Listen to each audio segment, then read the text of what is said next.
From the heavy metal capital of the world, Los Angeles, California, the heavy metal sister, Chainsaw.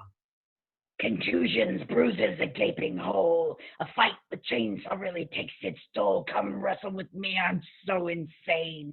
The only sensation you'll feel is pain. And from Newark, New Jersey, the housewife, Phyllis. My daughter Shirley over there, she's perfect for you. Very little facial hair. Aggravation's taken 20 years off my life, and my husband Bernie left me for a younger wife.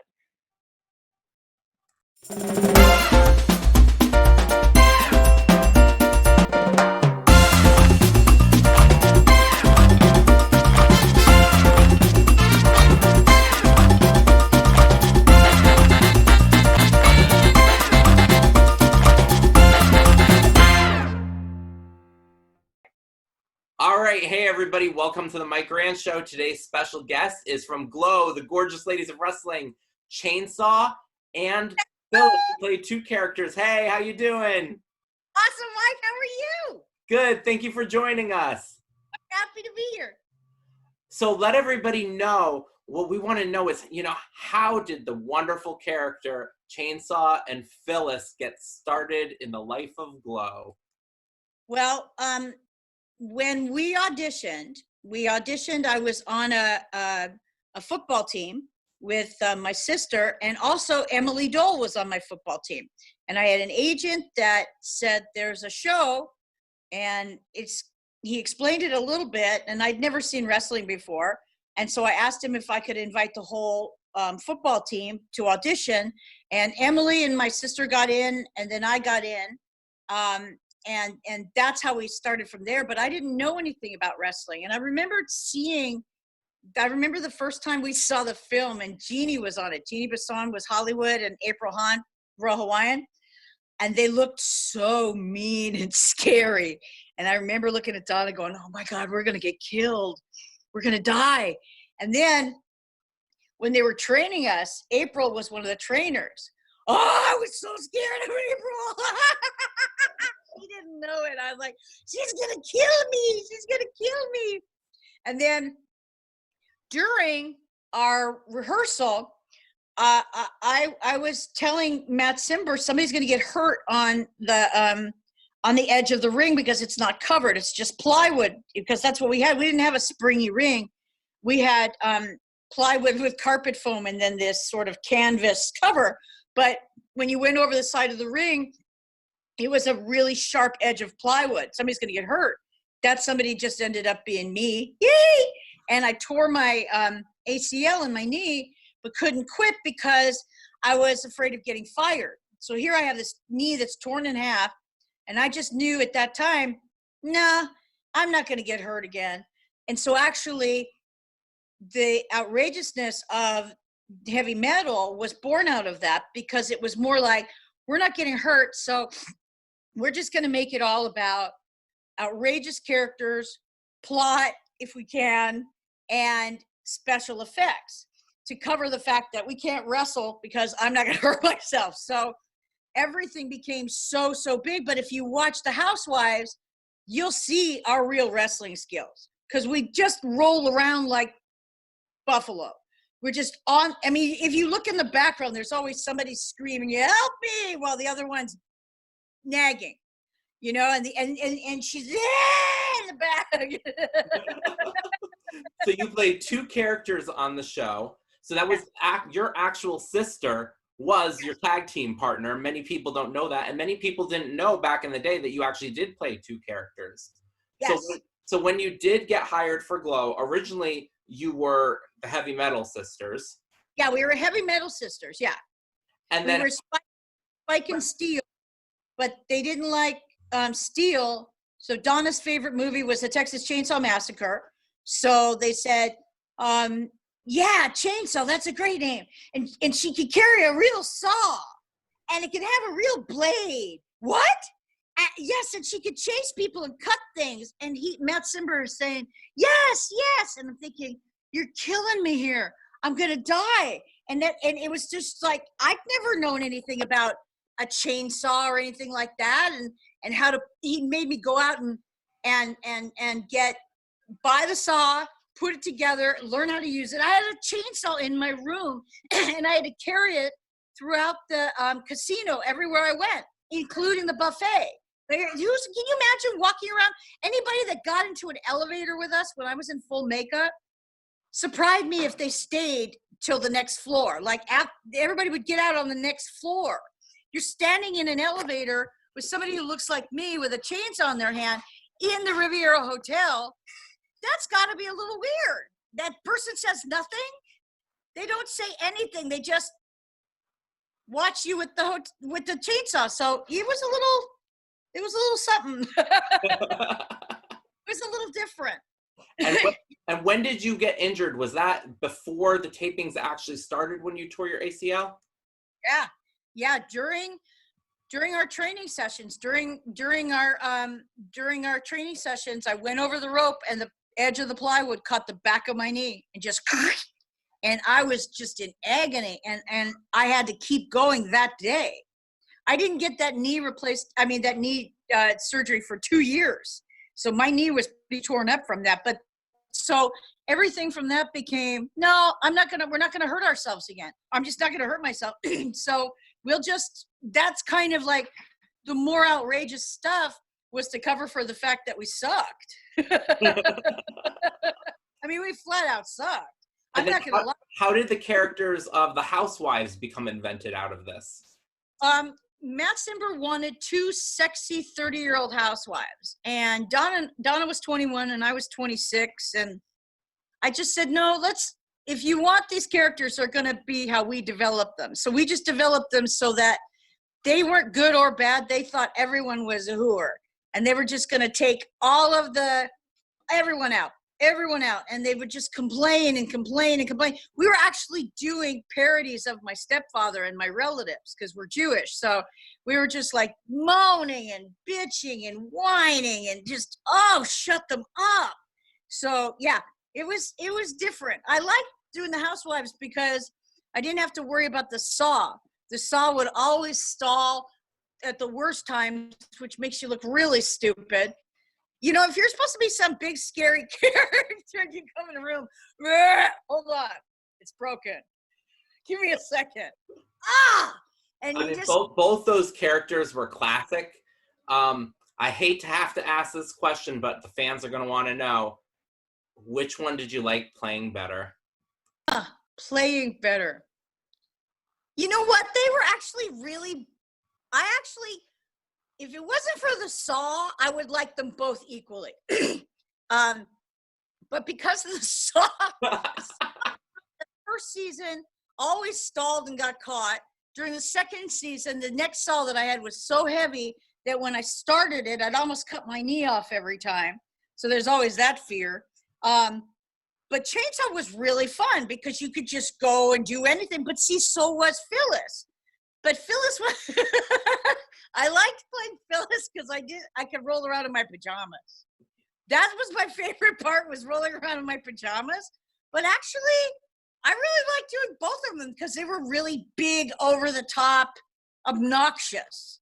Yeah, because when you look back at the history of G.L.O.W, I mean, some of the most funniest memories that I can think of myself were watching the Heavy Metal Sisters or the Housewives in the ring. So many classic matches. In fact, we found out, somebody told me this, a fan told me this, that when Donna and I were wrestling as heavy metal, people from Vince McMahon, from WWF, had come to see us, and they liked it so much they brought the idea back to him, and he's, because of the bigness of our characters influenced by us. I'm like, oh my goodness, we influenced something. That's pretty cool. I'm noteworthy, Mike. Yeah. I'm an icon. I like to tell my husband that when he wants me to do dishes. I'm sorry, you didn't realize I was an icon, did you? You had so many icons. So many opponents over the years, so many memorable matches. Is there any match in particular that stands out for you, or any funny memories that you can share with us about those matches? Well, I think one of the more dramatic matches for me was Heavy Metal versus the Southern Bells, when we lit the hoop of their skirt on fire and had Tara go through the ring like a dog in a circus. And so because that was a big dramatic match where dresses had to be made that had hoops in them. The hoop had to have fire stuff all around it so Donna could set it on fire. And so the fire marshal had to be there and all that stuff because it's indoors. And we really tried to work in every safety precaution we could. So we brought in 2 bottles of what looked like Southern Comfort, but they were just, room temperature iced tea. And that way, when it looks like we're completely debasing her, when we're pouring it on her head to make her hair look really awful, we're actually soaking her hair down so she doesn't catch fire when she goes through the hoop. So you don't know that because we look so evil, but it's actually intentional because she had so much hairspray on that we were afraid when she went through the hoop, she could catch fire. So we thought if we wet her down, and so she knew in advance that's what we were going to do. But it was funny because I don't know if you ever noticed, but Heavy Metal never won. That was the thing, was we always got disqualified, but we destroyed the others and they won, but they looked like crap afterwards. They just looked like they were just beat to heck. And he go off and they're like, the winners, so-and-so and so-and-so. And you're like, because they're all destroyed. The only match we ever won was a no disqualification match between us and Olympia and Dallas. And those girls could actually wrestle. And I had gotten food poisoning the night before at the buffet. So I had been throwing up all night. When that match happened and I'm getting thrown into the turnbuckle and they're kicking me in the butt, all I'm thinking is, I'm going to poop my pants. I'm just going to poop my pants. I can tell I'm going to poop my pants. And somebody had me up and was doing the helicopter, spinning me around. And I could hear myself farting. I was so sick. My stomach was so sick. And they threw me down on the ground after that with the fireman's carry. And I'm like, oh, I'm going to throw up. And it was like every move was just dreadfully miserable. And we won that match only because it was a no disqualification match. But they just beat us to snot. And I was so sick. It was like, ugh. But I liked that Southern Bells match a lot. And I really liked the Housewives with Tina and Ashley. That was a fun match for me. The Housewives with Tina and Ashley was really fun because they were really fun. And Nadine kept saying, stop nagging, stop nagging. It's just like we're moaning and bitching and nagging. You couldn't shut the Housewives up because they were just hideous. So that was fun to do. Housewives, actually both characters were fun, but Housewives, you could talk more during the match. You could be more audible because you're just talking and complaining and doing all that kind of stuff. So yeah, that was fun. And Donna was really easy to work off because when we would do our interviews and stuff, we only had 2 starting points. Everything else was improv. So the starting points for our interviews with Housewives were, I was always going to say something about her weight, and she was always going to talk about how tense and controlling I was. And that's how we started. We started everything from there. So we could go on for an hour improvising off each other, which was really fun, and they wouldn't stop us, which was so cool. So yeah, I actually really liked them both. Yeah. I mean, I loved it. I really liked both characters. Huh? I said you had some great improvs. Those were some good ad-libs that you had back in the day in those sketches. Thank you. She was a lot of fun to work off of. Donna was a lot of fun to work off of. Yep. And then one match, that gave a lot of people nightmares is when she brought the torch on Sugar and burned Sugar's face during that match with Sugar and the California Doll. Yeah. Oh, wasn't the California Doll just beautiful? Yep. Oh, I wanted to be built like Jane so badly. She was so pretty. Yes. That was, if we were going to do that, how the blowtorch worked was Donna had little pieces of flash paper taped under her taped under her blowtorch. And flash paper is what magicians use, and you light it and you throw it and it makes a fireball that goes out. And so she had the fireball, depending upon the size of the little piece of flash paper that she taped on, would be the size of the fireball. And so when she'd throw it, if we were going to have a match where you burn somebody, there would be some sort of, say, pinkish makeup or something like that tucked into a turnbuckle somewhere. So if she got hit or something, she's able to grab it, grab her face, put it on, and come back up and be burned. So we had everything like stored in place ahead of time. Usually if it was a housewife match or a heavy metal match, oftentimes they were at the end because they destroyed the ring often. You couldn't, everything was sliding around and it was a mess. And I mean, a physical destructive mess. So we always had to be at the end because nobody could wrestle afterwards because it was just nasty. But it was, and we had Frank D'Amato as one of our referees. And when we did, he'd always play along. He'd always play along with everything we did. He was so much fun. Everybody there, I got along with everybody there. So it was like, it was such a strange and interesting time to live in a hotel for 8 months. I mean, at first you're on the strip and you're like, wow. But after 3 days, you're looking at circus. You just want to shoot somebody. You just want to shoot somebody, anybody. And Vegas is culturally void because it's a playground to come to do certain things. So there's not a lot to do except gamble. And I found out 3 years earlier that I was a compulsive gambler. So that wasn't very fun having that that's my living room. I found out one day when I was playing craps and I ran out of money and I just took Donna's money. This was visiting. And after that was over, I went, oh, that's a problem. That's a good idea. That's something that could own me, couldn't it? I better not do that anymore. So now suddenly 3 years later, we're in Vegas and this is my living room and I can't gamble. I'm like, nah. So we would try to find different things to do, you know, because I wasn't allowed to go outside very much because I wasn't supposed to be tan at all. So it was a very different time. So Lisa and I, Tina Ferrari, we were best pals, but we weren't supposed to be seen together. So I'd always have to wear a baseball cap. And we would go to Eiferman's gym and we would work out every day. We had names for all of the gym members and stories about them. We just, you know, there was a guy, I'm sorry, his name, we called him Cat Piss because he smelled like the cat pissed on him before he came to the gym. Every time, Mike, every time. You could smell cat piss coming. I'm benching, right? And she's spotting me and I'm like, oh my God, cat piss is here. So I can't breathe.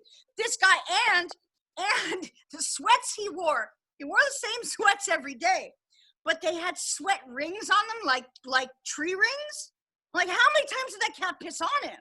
I mean, because it literally looked like you knew cat piss was coming. So we had names for everybody in the gym. It was just what you did. I mean, you're living there. And then just all of the different stories and the strange, it was a very surreal time. One match that I want to ask you about, it never actually went to air.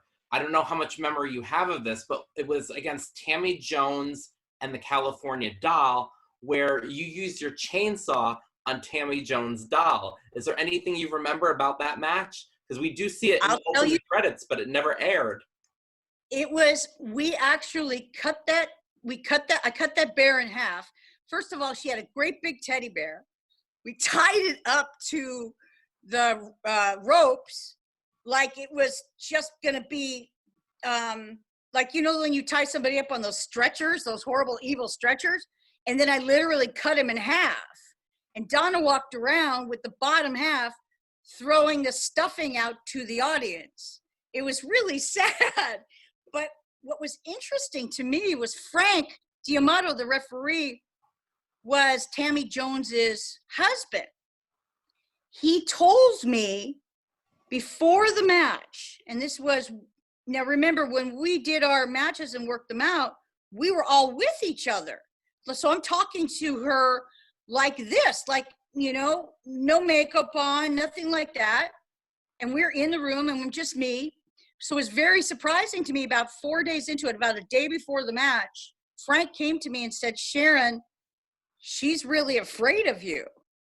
I'm like, she's afraid of me? He goes, she has nightmares about you. And I go, seriously? Why? I'm not, I still don't know why. Because it was just me and then me in makeup.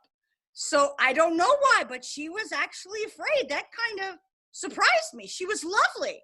She was a lovely person. And, but yeah. Chainsaw was giving everybody nightmares back then. Wow. Who knew? Who knew? It was so, you know, and I used to get the strangest fan mail. I'd get fan mail from people that would say things like, your mother should have had an abortion before you were born. I'm like, oh, that's pleasant. But then I'd get the ones that made me even more nervous. And those are the ones that went, killing is awesome. I'm like, oh, I'm setting a tone. I'm setting a really bad example for the youth. Oh no, you don't know, because it's just, you don't know where the show is going to go. You're just getting these letters going, yeah, killing. Everybody that we worked with was so nice. I mean, there were a couple girls like Sally the farmer's daughter. She was so funny. She'd get a little too excited sometimes, and when she'd scissor you around your neck, you'd go, it's a little tight. Let go, it's a little tight. But it was always over enthusiastic. It wasn't like on purpose. Yeah, I'm joking. You're going too far. I'm joking. And you're trying to do it. Oh, you know what happened one time? I was wrestling. We had Little Egypt. I can't remember who the other one was. And that was when I held up the saw and I was trying to look really bad and everything outside of the ring, and all this gasoline poured on my head. And then later on, when I'm holding Egypt in the turnbuckle, that's when Donna throws the giant fireball, and I think my hair is going to light on fire. And I'm terrified, and all of a sudden, Egypt just falls to the ground. All I'm doing is holding her. Somehow, her knee just went out. So the match had to come to an end.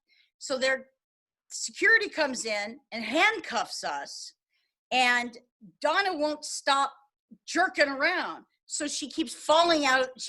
They keep dropping her.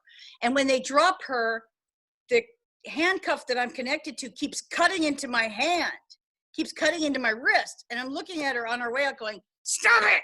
Stop doing that. You're killing me here. Stop it. She can't hear it. She's flailing. I'm like, oh, I'm going to kill you.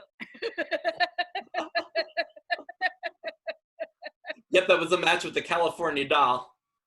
Was that it? Yeah, it was California Doll and Little Egypt. Was that it? I couldn't remember. I just remember, all I remember is the gasoline on my head from holding the saw up. Yeah, it seems like the California Doll is there when Egypt gets injured and Sugar gets injured. She's in the middle of it all. Looking back at those couple years, was there anybody in those particular seasons, or maybe even that in the seasons laterwards, that you saw that you would have liked to wrestle that you didn't? Let's see, who would have been fun to wrestle? Well, we only got to wrestle bad guys that one time, I think, during Housewives. Were there any? No, I actually just had a really fun time no matter who they gave us. You know, a really fun time no matter who they gave us. I mean, yeah, it was just an interesting time. I mean, one time, Lisa and I, we would do stuff, and Tina Ferrari, we would do stuff like at night, try to find stuff to do. So we went into the La Caja Fall theater. And one of us would get on the stage and sing while the other one would be in the audience. And like, we just do dumb stuff like that. You would just do anything you could to figure out something to do, especially if you can't gamble and lay in the sun. What is there to do? You know? So, I mean, it was a different time, but I'm really happy that I did it because there's such cool memories of it. And the girls were so sweet and lovely. They were all just lovely girls, lovely women.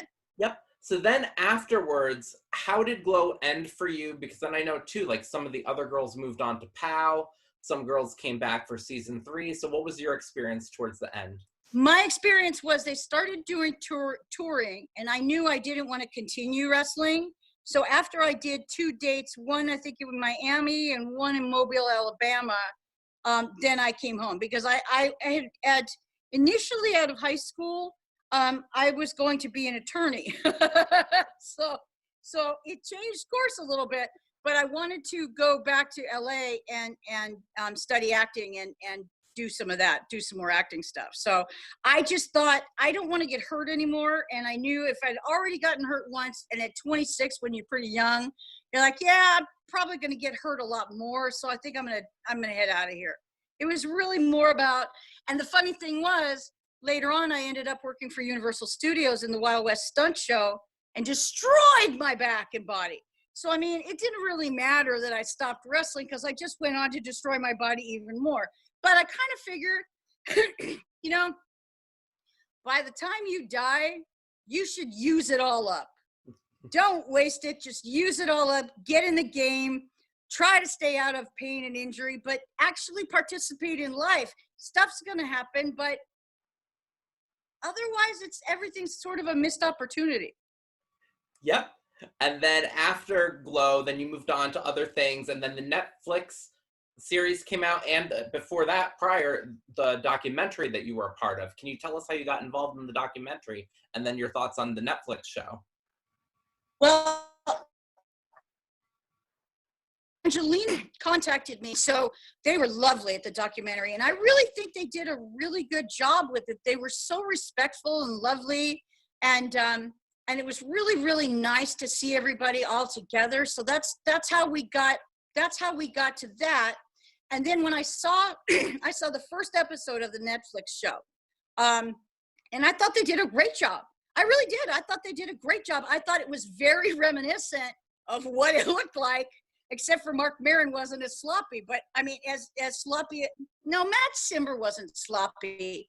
No, he wasn't sloppy. He was crass. And I remember Mark Maron thinking, oh, Maron's not crass enough, you know, and Maron's a great actor. So, but I thought the show was great. I thought they did a phenomenal, because here you have all these girls who are like, I don't know, what am I doing? I don't know. So everybody was just like kind of figuring it out for themselves, you know? So I thought they did a phenomenal job. I didn't see anything more of that because there's so much going on in the news. I don't usually watch too much episodic stuff, but I thought they did a great job. I'm glad for them. And Genji Cohen, I mean, Orange is the New Black is one of my favorite shows. So how can you go wrong, you know? Yep. So thank you so much for joining us today. I had a blast having you here. It was so much fun sharing the memories and stories. And is there anything that you'd like to leave the fans with today? Just to say thank you. To say thank you for your support, I'm just really glad that you enjoyed what we did. I really am. I'm glad that that we made a difference in your life in some sort of entertainment form. And every fan that I am lucky enough to get to meet or talk with on Facebook and stuff like that, they're all lovely, lovely people. And I'm really, really grateful for all of the outpouring of love and support for us and the continued friendship with them. All right. Thank you very much for coming and joining us today. And we'll talk to you all soon. Bye-bye, everybody.